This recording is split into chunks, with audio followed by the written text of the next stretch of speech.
In this video, we'll cover everything that there is to know about backgrounds in FlashFX. When you first create a project, you can see that you have a blank background. And here in the background settings, you have no background colors, you have no background.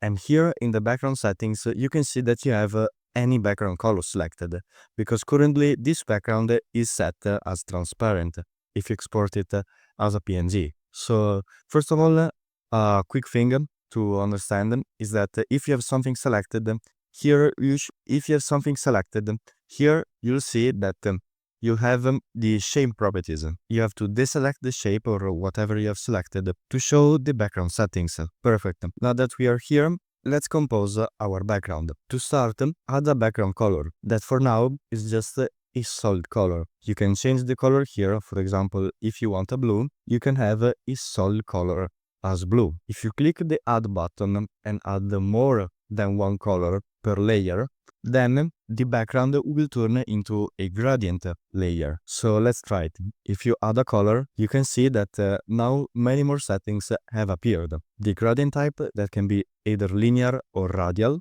like this, the position that you can choose, and the blend mode that we'll look into it later in this video, because you need to have more layers for the blend mode settings. So for now, let's go into linear gradient and let's create a premium gradient. So for example, a gradient that I like to do is this. We need the 3 colors. So here we have 2.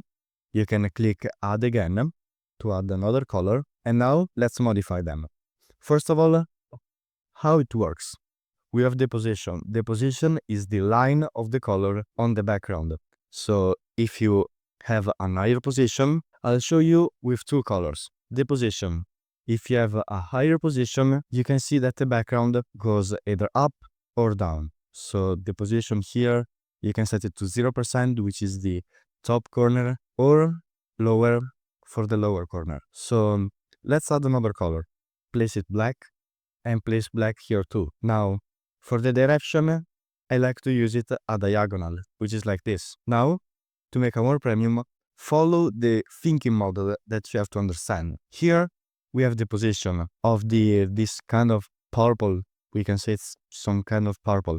If you have a better position, for example, 50%, 50% is exactly at the center. It means that is on the center, whatever direction it is. It can be diagonal, whatever. Then you can see that we have a more black here and less black here. Why? Because here the position is 0%, which is in this corner. Here the position is 67%, which is in this line that you can see the black starts. So here, if you place it to a higher percentage, for example, closer to 0, you're telling this color to be up here, and this will cause some mess.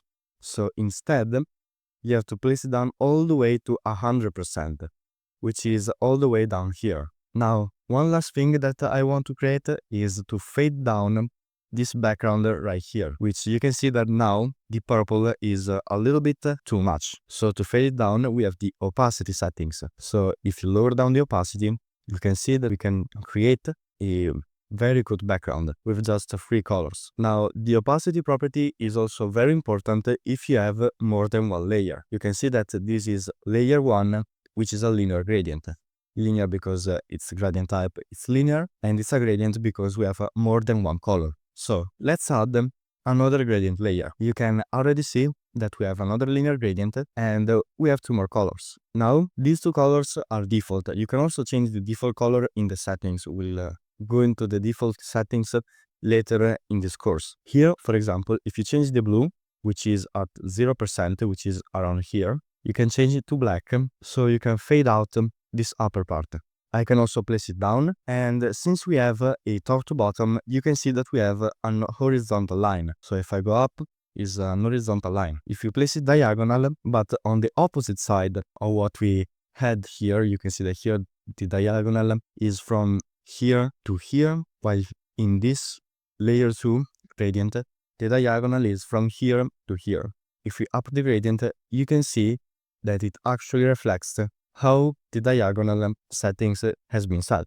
So I can also create less opacity right here, and here I can place this up. Here you can generally create whatever you want. So if you play around with this, you can have a way better understanding of how it works. This is mainly a practice, so the more you practice it, the better you understand.